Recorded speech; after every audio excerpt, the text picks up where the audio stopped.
I'm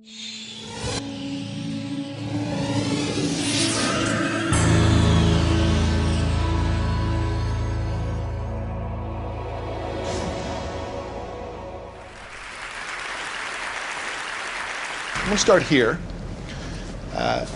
This is a hand-lettered sign that appeared in a mom-and-pop bakery in my old neighborhood in Brooklyn a few years ago. The store owned one of those machines that can print on plates of sugar, and kids could bring in drawings and have the store print a sugar plate for the top of their birthday cake.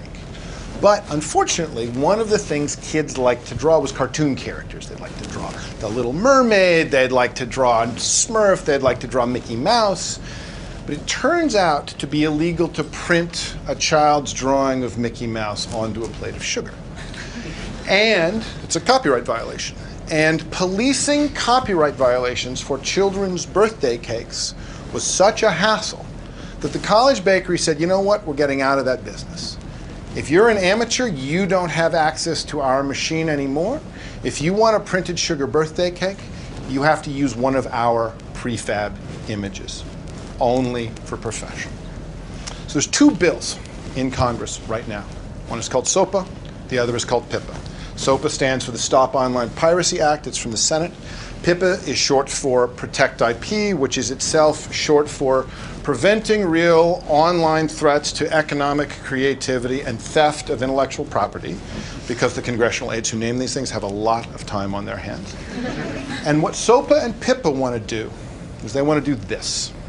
They want to raise the cost of copyright compliance to the point where people simply get out of the business of offering it as a capability to amateurs. Now, the way they propose to do this is to identify sites that are substantially infringing on copyright, although how those sites are identified is never fully specified in the bills. And then they want to remove them from the domain name system. They want to take them out of the domain name system. Now, the domain name system is the thing that turns human-readable names like Google.com into the kinds of addresses machines expect, 74.125.226.212. Now, the problem with this model of censorship, of identifying a site and then trying to remove it from the domain name system, is that it won't work. And you'd think that would be a pretty big problem for a law, but Congress seems not to have let that bother them too much. Now, the reason it won't work is that you can still type 74.125.226.212 into the browser, or you can make it a clickable link, and you'll still go to Google. So the policing layer around the problem becomes the real threat of the act. Now, to understand how Congress came to write a bill that won't accomplish its stated goals but will produce a lot of pernicious side effects, you have to understand a little bit about the backstory. And the backstory is this. SOPA and PIPA, as legislation, were drafted largely by media companies that were founded in the 20th century. The 20th century was a great time to be a media company because the thing you really had on your side was scarcity. If you were making a TV show, it didn't have to be better than all other TV shows ever made. It only had to be better than the two other shows that were on at the same time, which is a very low threshold of competitive difficulty, which meant that if you fielded average content, you got a third of the US public for free. Tens of millions of users for simply doing something that wasn't too terrible. This is like having a license to print money and a barrel of free ink. But technology moved on, as technology is wont to do, and slowly, at the end of the 20th century, that scarcity started to get eroded. And I don't mean by digital technology, I mean by analog technology. Cassette tapes, video cassette recorders, even the humble Xerox machine created new opportunities for us to behave in ways that astonished the media business. Because it turned out we're not really couch potatoes. We don't really like to only consume. We do like to consume, but every time one of these new tools came along, it turned out we also like to produce and we like to share. And this freaked the media businesses out. It freaked them out every time. Jack Valenti, who was the head lobbyist for the Motion Picture Association of America, once licensed the ferocious video cassette recorder to Jack the Ripper and poor, helpless Hollywood to a woman at home alone. That was the level of rhetoric. And so the media industries begged, insisted, demanded that Congress do something. And Congress did something. By the early 90s, Congress passed the law that changed everything. And that law was called the Audio Home Recording Act of 1992. What the Audio Home Recording Act of 1992 said was, look, if people are taping stuff off the radio and then making mixtapes for their friends, that is not a crime. That's okay. Taping and remixing and sharing with your friends is okay. If you make lots and lots of high-quality copies and you sell them, that's not okay. But this taping business, fine, let it go. And they thought that they'd clarified the issue because they'd set out a clear distinction between legal and illegal copying. But that wasn't what the media businesses wanted. They had wanted Congress to outlaw copying, full stop. So when the Audio Home Recording Act of 1992 was passed, the media businesses gave up on the idea of legal versus illegal distinctions for copying because it was clear that if Congress was acting in their framework, they might actually increase the rights of citizens to participate in our own media environment. So they went for Plan B. It took them a while to formulate Plan B. But Plan B appeared in its first full-blown form in 1998, something called the Digital Millennium Copyright Act. It was a complicated piece of legislation, a lot of moving parts.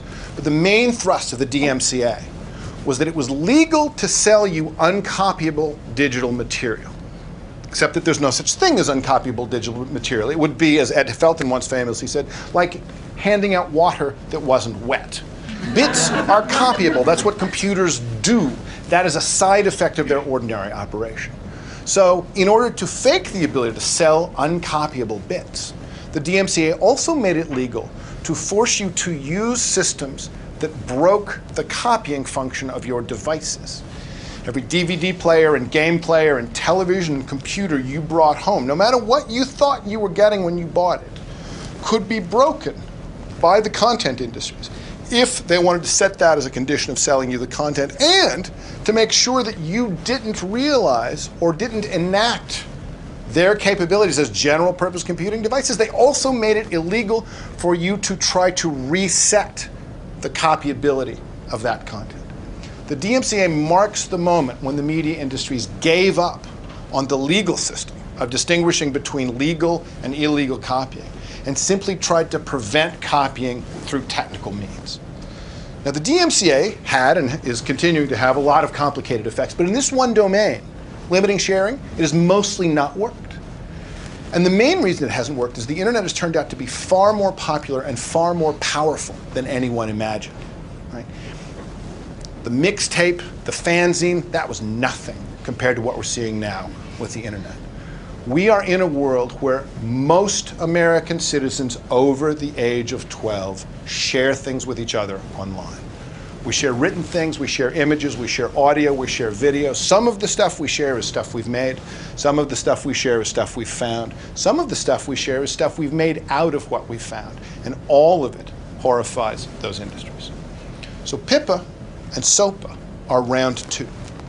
But where the DMCA was surgical, we want to go down into your computer, we want to go down into your television set, down into your game machine, and prevent it from doing what they said it would do at the store.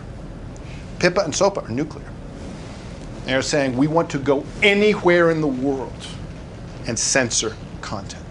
Now the mechanism, as I said, for doing this is you need to take out anybody pointing to those IP addresses. You need to take them out of search engines. You need to take them out of online directories. You need to take them out of user lists. And because the biggest producers of content on the internet are not Google and Yahoo, they're us. We're the people getting policed. Because in the end, the real threat to the enactment of PIPA and SOPA is our ability to share things with one another. So what PIPA and SOPA risk doing is taking a centuries-old legal concept, innocent until proven guilty, and reversing it. Guilty until proven innocent. You can't share until you show us that you're not sharing something we don't like. Suddenly, the burden of proof for legal versus illegal falls affirmatively on us and on the services that might be offering us any new capabilities. And if it costs even a dime to police a user, that will crush a service with 100 million users. So this is the internet they have in mind. Imagine this sign everywhere. Except imagine it doesn't say College Bakery. Imagine it says YouTube and Facebook and Twitter. Imagine it says TED, because the comments can't be policed at any acceptable cost. The real effects of SOPA and PIPA are going to be different than the proposed effects. The threat, in fact, is this inversion of the burden of proof, where we suddenly are all treated like thieves at every moment we're given the freedom to create, to produce, or to share. And the people who provide those capabilities to us, the YouTubes and Facebooks, the Twitters and TEDs, are in the business of having to police us or being on the hook for contributory infringement. There's two things you can do to help stop this. A simple thing and a complicated thing, an easy thing and a hard thing. The simple thing, the easy thing is this. If you're an American citizen, call your representative, call your senator. Now, when you look at the people who've co-signed on the SOPA bill, people who've co-signed on PIPA, what you see is that they have cumulatively received millions and millions of dollars from the traditional media industries. You don't have millions and millions of dollars. But you can call your representatives and you can remind them that you vote, and you can ask not to be treated like a thief, and you could suggest that you would prefer that the internet not be broken. And if you're not an American citizen, you can contact American citizens that you know and encourage them to do the same. Because this seems like a national issue, but it is not. These industries will not be content with breaking our internet. If they break it, they will break it for everybody. That's the easy thing. That's the simple thing. The hard thing is this. Get ready, because more is coming. SOPA is simply a re-version of COICA, which was proposed last year, which did not pass. And all of this goes back to the failure of the DMCA to disallow sharing as a technical means. And the DMCA goes back to the Audio Home Recording Act, which horrified those industries. Because the whole business of actually suggesting that someone is breaking the law and then gathering evidence and proving that, that turns out to be really inconvenient, right? We'd prefer not to do that, says the content industry. And what they want is not to have to do that. They don't want legal distinctions between legal and illegal sharing. They just want the sharing to go away. PIPA and SOPA are not oddities. They're not anomalies. They're not events. They're the next turn of this particular screw, which has been going on 20 years now. And if we defeat these, as I hope we do, more is coming. Because until we convince Congress that the way to deal with copyright violation is the way copyright violation was dealt with Napster, with YouTube, which is to have a trial with all the presentation of evidence and the hashing out of facts and the assessment of remedies that goes on in democratic societies. That's the way to handle this. In the meantime, the hard thing to do is to be ready, because that's the real message of PIPA and SOPA. Time Warner is called, and they want us all back on the couch, just consuming, not producing, not sharing, and we should say no. Thank you.